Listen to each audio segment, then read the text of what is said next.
Spira, bonjour.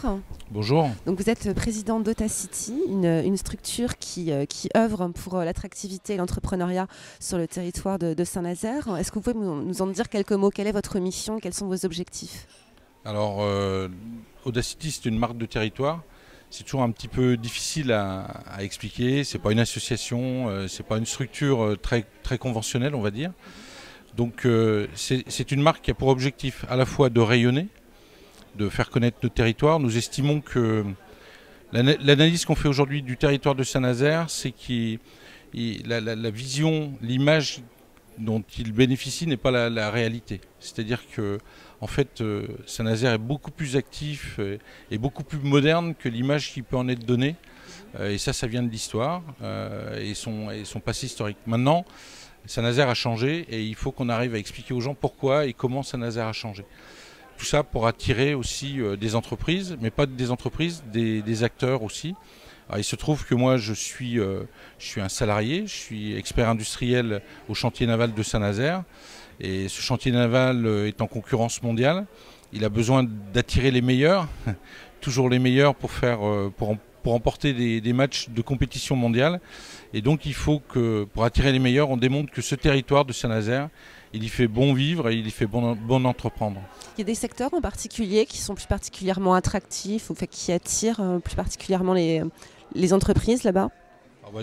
On va dire que c'est une industrie particulière à Saint-Nazaire qu'on appelle le lourd et l'XXL. Ouais. C'est-à-dire qu'on est dans les plus grands objets. On fabrique les plus grands bateaux du monde avec les paquebots. Et les avions. On fabrique des tronçons des avions les plus grands du monde, de l'A380 à 320 chez Airbus. Et puis on assemble aussi les moteurs les plus puissants du monde avec l'industrie allemande. On fait l'équipement de pompiers aéroports les plus gros du monde avec l'entreprise Sides. Donc on a un exemple, en plus c'est très polyvalent. On a plusieurs typologies d'industrie, mais notre particularité c'est d'être dans le lourd, dans l'XXL et donc d'être au bord de la mer. Vous venez de remettre des prix, les Audacity Awards, qui là, on change un petit peu d'échelle, mais ça se rejoint.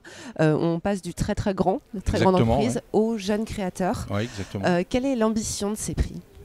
Alors, la première ambition, c'est de détecter. Cette année, on a eu 39 dossiers de candidature. C'est la 3e année, donc on est à un total en 3 ans de 120 dossiers. Et ce qui nous intéresse, c'est déjà de détecter, d'essayer de comprendre ce qui s'y passe, quel type d'émulation est en cours, qu'est-ce que les gens ont envie d'entreprendre, dans quel domaine d'activité, et ensuite quels sont les problèmes qu'ils rencontrent.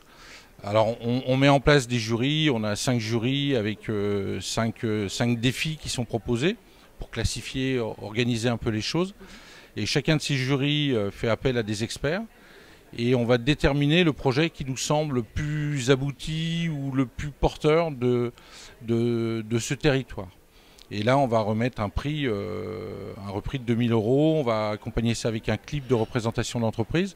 Et puis on va organiser une grande manifestation, une grande soirée pour présenter tous ces lauréats, les faire connaître sur le territoire. Alors on va peut-être pas tous les citer, mais est-ce qu'il y a des projets qui vous ont marqué, qui vous semblent emblématiques de ces prix? C'est difficile d'en sortir un par rapport à l'autre, surtout que c'est très diversifié, très varié.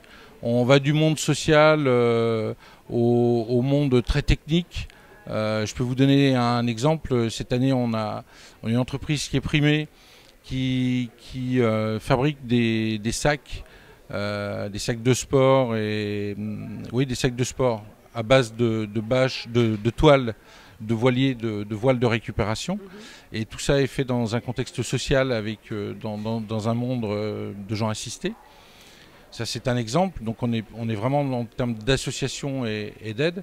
Et en contrepartie, on a quelqu'un qui nous fait des crampons magnétiques pour les compétitions sportives de chevaux. Donc c'est des projets complètement différents. Si vous aviez un dernier message à adresser aux entrepreneurs, qu'est-ce que ça pourrait être? Bon, le message adressé aux entrepreneurs, c'est que en fait, ces Audacity Awards, nous on le constate aujourd'hui, c'est que ça fait une émulation importante, et que ce qu'on a découvert aussi, c'est que ce prix de 2000 €, c'est pas grand-chose, mais que pour quelqu'un qui est au départ, qui est au début de création, c'est énorme, parce que c'est 2000 € de cash. On n'a pas de contrepartie. On ne demande pas de contrepartie, sinon quelques représentations et faire état des Audacity Awards. Et on constate que ça libère beaucoup d'énergie en fait et de potentiel pour les entreprises. Et ça donne confiance aussi, ça c'est très important. Ça donne confiance et puis c'est de l'argent qui permet, ils nous disent souvent, ça me permet de faire des choses que j'avais imaginées et que je ne pouvais pas faire et qui parfois font la différence. Absolument. Merci beaucoup Patrick Pirat. Je vous en prie.